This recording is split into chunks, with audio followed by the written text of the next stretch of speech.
Why does treble clef seem to be easier to read than bass clef? Well, let's take a look. Here's a treble clef, and here's a bass clef, and the middle note, C. And some notes up the staff. Let's label the notes, starting with C, D, E, F, G, A, B, C. Pretty straightforward. Let's go down the staff into the bass clef.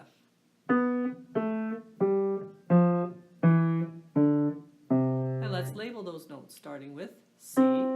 Before C comes B, and before B comes A, and before A comes C, F, G, and before G comes F. Okay, there's got to be an easier way.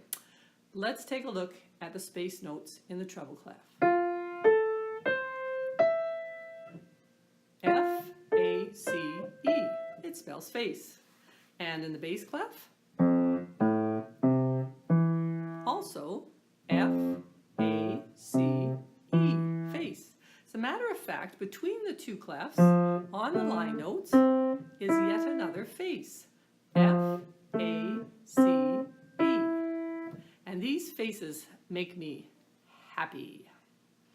Because the next time I look at a bass clef note, like this one, it's E at the top of face.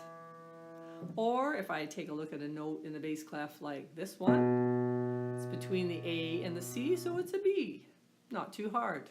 Or a note like this one comes after the F, and so it's got to be a G.